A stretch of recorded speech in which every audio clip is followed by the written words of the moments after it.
In the most gracious speech, Her Majesty said, "My government will uphold human rights and democracy across the world." I will address that in the context of Israel and Palestine, an issue upon which I resigned from Cabinet nearly 7 years ago. I saw then at the heart of government what we see now, our government simply failing to implement its own stated policy. My Lords, we have a policy. We have a policy of a two-state solution, but we do not recognise Palestine as a state. Ministers refuse to even use its name. We have a policy of a peace process, but we have no appetite to initiate or prioritise one. We have a policy that settlement building is illegal and contrary to international law, yet there is no consequence where every year more and more settlers, supported by the Israeli government and diaspora groups, occupy more land in Palestine. We do nothing to deter Israel from expanding settlements, forced evictions and home demolitions. This is ethnic cleansing and is denying the reality of the state of Palestine to even exist.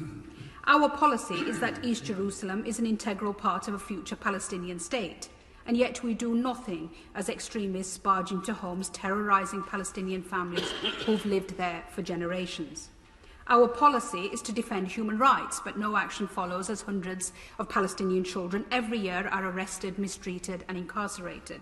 Our policy is supporting international accountability and funding the International Criminal Court, but we oppose the ICC's investigation into war crimes in Palestine.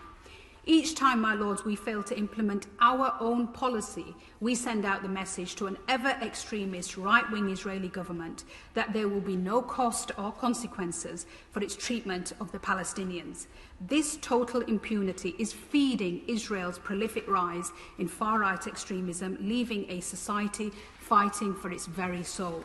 My Lords, often when we look at periods in history that were so overwhelmingly unjust, so clearly unfair, and where in retrospect we see appalling human rights abuses and cruelty, the way we rationalise the lack of action at the time is by saying we would have done more if only we knew then what we know now.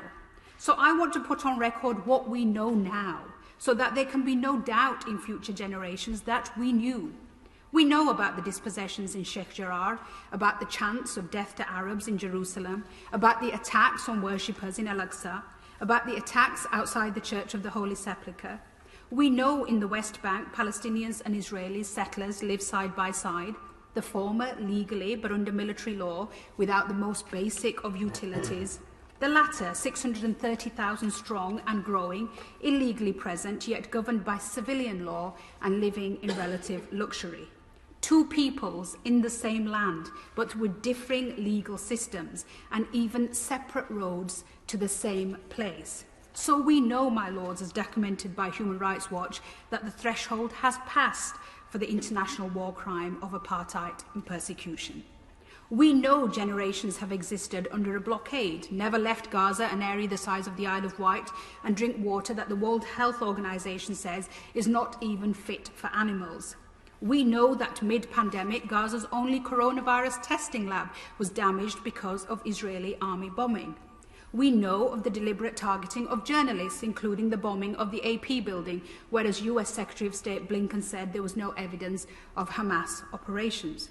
We know that a female journalist who's worked for Channel 4 was attacked and had her hijab ripped off by Israeli soldiers. We know, as reported by Mark Stone at Sky News, of entirely unnecessary provocative behaviour by Israeli police and military yesterday at Damascus Gate, with stun grenades thrown at a peaceful group of Palestinians, and Bethlehem, where volleys of tear gas were used. We know from Amnesty International of the rising death toll in Gaza, entire families wiped out in attacks that will be tried as war crimes. We know from the UN the mounting destruction by Israeli strikes on homes, hospitals, libraries and charities. And we know about the incitement of hatred on official Israeli government platforms only this week on Twitter, posting verses from the Quran over a photo of bombs dropping on Gaza in an offensive attempt to argue that Palestinian destruction was ordained in Islam. And we know over the past week Israeli soldiers have shot dead 3 more Palestinian children in the West Bank.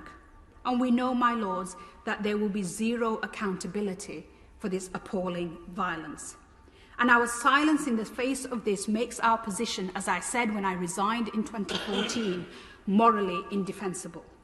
So I ask the government to acknowledge that you know, we all know, And in conclusion, I urge the government to stop responding to narrow political interests and listen to the Israelis and Palestinians who stand together to call for an end to occupation, to Israeli Jewish human rights organisations such as B'Tselem, and to the ex-Israeli soldiers of Breaking the Silence who, in the face of horrendous abuse, continue to speak the truth and point out how there is no military solution. I urge noble lords across the House to win the BAFTA-winning film The Present by Farah Nablusi, which in 20 minutes of heartbreaking storytelling lays bare the daily aggression of occupation and checkpoints.